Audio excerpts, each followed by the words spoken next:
And welcome everybody to another edition of the GSMC Football Podcast, brought to you by the GSMC Sports Network.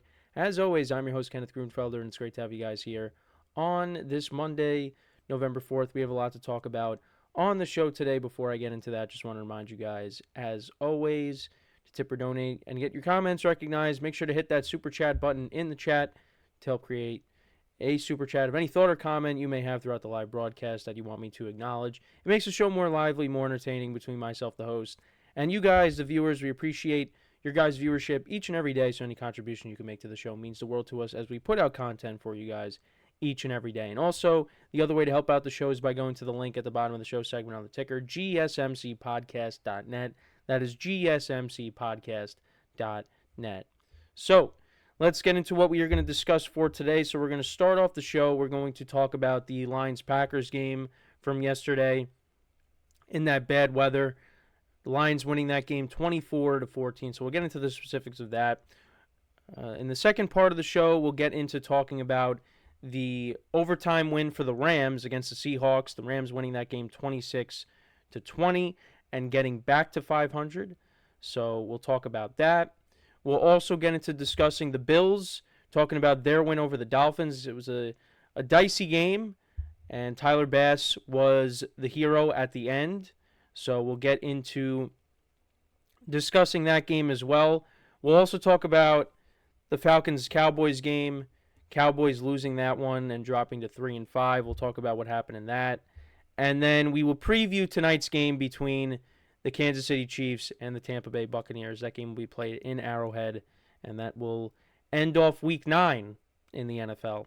So let's get into the first topic, which is talking about the Lions and their win over the Packers. So like I said, it was a bad weather game. It was rainy, windy. It was just, it was not the best conditions. But it didn't matter for the Lions. This was actually their first, I believe, was it their first outdoor game of the season? And it didn't really matter to them. They did what they've been doing this whole season, and that's win, basically. Their only loss came against the Tampa Bay Buccaneers, and that was early on in the year. But other than that, they have been rolling. And I just want to double-check just to make sure. Yeah, that is wow.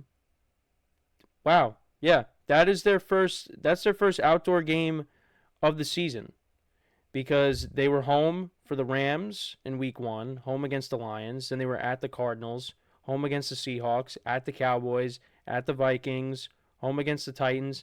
And yeah, that was their first outdoor game of the season, and it didn't matter. But yeah, they're 7-1 on the year. Only loss came against the Bucs. And coming into this game, we weren't sure if Jordan Love was going to play. He was banged up, of course, with the groin injury, and still was not 100% in this game. And it looked like at one point Malik Willis was going to come in, but Jordan Love did play the whole game. And yeah, so both teams, they scored on their first drives. Packers went right down the field. They went 14 plays, 63 yards, almost 8 minutes of time of possession. They converted on a 4th and 1. There was a direct snap to Tucker Kraft. You had another pass by Love to Christian Watson for 19 yards. Josh Jacobs had a good first half, not so much in the second half, but that's also because the Packers were playing from behind. And Brandon McManus kicked a 30-yard field goal to make it 3-0. And then the Lions, on their first drive, they went down the field. They went 13 plays, 70 yards, a little over 7 minutes of time of possession down the field. And on 4th and goal, Jared Goff connected with AmonRaSt.Brown for a 3-yard touchdown. Now, it was 4th and goal from the 5, and the Packers were offside, so that, moved the ball up a little bit. And, talking to some people while I was watching this game, we were saying, just go for the field goal. Why are you not taking the points? It's a chip shot field goal. I know the weather's bad, but that encroachment penalty did help them. And then, like I said, Goff connected with AmonRaSt.Brown. And you had a feeling he was going to catch that. Goff was going to him the whole way, and he made a nice catch. And interesting touchdown celebration. He did a headstand. But yeah, that put the Lions up 7-3. Both teams then punted. The Packers then put together another drive. They got all the way down to the Lions 28, and McManus missed the 46-yarder, so it stayed at 7-3. And then the Lions kicked the field goal on their next drive. You had a 26-yard reception to AmonRaSt.Brown. They got all the way down to the Packers 9, and Jake Bates kicked a 27-yard field goal, so that made it 10-3. But then Jordan Love, and this is something that's been a problem for him this year, and that's interceptions. And he was trying to set up a screen to Josh Jacobs, and it was just a horrible play. And he ended up getting intercepted by Kirby Joseph, returned 27 yards to the house, and that made it 17-3. And then at that point, you thought, yeah, the Lions, they're in full control of this game. Because then immediately out of the half, to start the second half, they scored a touchdown to make it 24-3. And yeah, it was a Jahmyr Gibbs 15-yard touchdown. That was on 4th and 1. But before that, though, Brian Branch, late in the first half, got charged with an unsportsmanlike conduct penalty. Well, actually, yeah, it was an unsportsmanlike conduct penalty that ended up leading to him getting disqualified because he, made contact with Bo Melton, helmet to helmet, and he got ejected from the game. That was one ejection that happened. We'll talk about another one in the next segment. But, yeah, Brian Branch got thrown out, and you thought, well, that's one of the Lions' best defensive players, so that could be big for the Packers, but it really didn't matter. So, because, the Packers, they were back-to-back penalties. Well, actually, 2 penalties. There was unsportsmanlike conduct, but there was also, the unnecessary roughness. So that was basically 30 yards of penalties, and the Packers still didn't get any points out of it. So, so Brian Branch got thrown out. That was a little bit before the end of the first half. But, yeah, the Lions were up 24-3, couple of punts, and then the Packers, they did put together a drive that led to another McManus field goal. He had 32 yards to Jaden Reed from Jordan Love. A lot of botched snaps in this, over the course of these games on Sunday. But partly because, the weather was bad. But, yeah, no, the Lions, the Packers were able to recover these fumbles, and that led to McManus kicking a 38-yard field goal. So that made it 24-6. Yeah, the Lions punted again. Packers turned it over on downs. It was 4th and 1 from the Lions' 9. Josh Jacobs ran the ball, and he ended up getting stuffed. He was just short. And, Packers turned it over on downs. The Lions punted. Packers then put together a touchdown drive. You had Emmanuel Wilson from 2 yards out score. And the Packers also got the 2-point conversion to Christian Watson. But it didn't matter. Lions iced the game, and they end up winning 24-14. Jared Goff, 18 of 22. He started off the game, I believe, 11 of 11. But, yeah, 18 of 22, 145 yards, 1 touchdown, no interceptions, was sacked 1 time.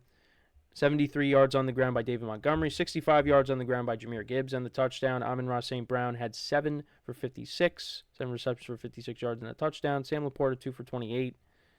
Like I said, Kirby Joseph had the pick 6, which was costly. Jordan Love, 23 of 39, 273 yards, no touchdowns and a pick. Josh Jacobs, like I said, got off to a good start, but was quiet in the second half again because the Packers were down pretty much the whole game. He had 95 yards on the ground. Emmanuel Wilson had 28 with the touchdown. Jaden Reed, 5 receptions for 113 yards. Christian Watson 3 for 37.